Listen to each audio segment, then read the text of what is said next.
மேற்கு வங்கம் மாநிலத்தில் மம்தா பானர்ஜிக்கு அதிர்ச்சி அளிக்கும் விதமாக பாஜக 27 தொகுதிகள் வரை கைப்பற்றும் என ஏபிபி சி ஓட்டர் நிறுவனங்கள் இணைந்து நடத்திய கருத்து கணிப்பில் தெரியவந்துள்ளது. அதிர்ச்சி அளிக்கும் விதமாக திரிணாமுல் காங்கிரஸ் கட்சி 13 முதல் 17 தொகுதிகளை மட்டுமே வெல்லும் எனவும் கருத்து கணிப்பில் தெரியவந்துள்ளது.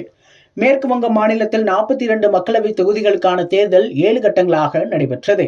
ஏப்ரல் 19ஆம் தேதி முதல் ஜூன் 1ஆம் தேதி வரை 7 கட்டங்களாக தேர்தல் நடைபெற்று நிறைவடைந்தது.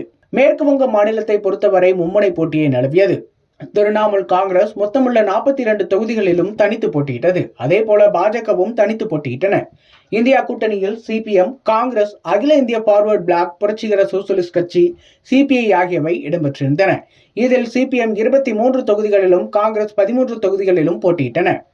கடந்த 2 தேர்தல்களில் தனித்து களம் கண்டதைப் போலவே இந்த முறையும் திரிணாமுல் காங்கிரசும் பாஜகவும் தனித்தே போட்டியிட்டன. இந்த நிலையில் தற்போதைய ஏபிபி சி ஓட்டர் நிறுவனத்தின் தேர்தலுக்கு பிந்தைய கருத்து கணிப்பில் மேற்கு வங்க மாநிலத்தில் பாஜக 23 முதல் 27 இடங்கள் வரை வெல்லும் எனவும், திரிணாமுல் காங்கிரஸ் 13 முதல் 17 இடங்கள் வரை மட்டுமே வெல்லும் என்று கணிக்கப்பட்டிருந்தது. இடதுசாரிகள் காங்கிரஸ் கூட்டணி 1 முதல் 3 இடங்களில் மட்டுமே வெல்லும் என கணிக்கப்பட்டுள்ளது. 2019ஆம் ஆண்டு நடைபெற்ற 17வது மக்களவைத் தேர்தலில் 42 தொகுதிகளில் போட்டியிட்ட திரிணாமுல் காங்கிரஸ் சுமார் 43% வாக்குகளை பெற்று 22 தொகுதிகளில் வெற்றி பெற்றது. 40% வாக்குகளை பெற்ற பாஜக 18 தொகுதிகளில் வென்றது.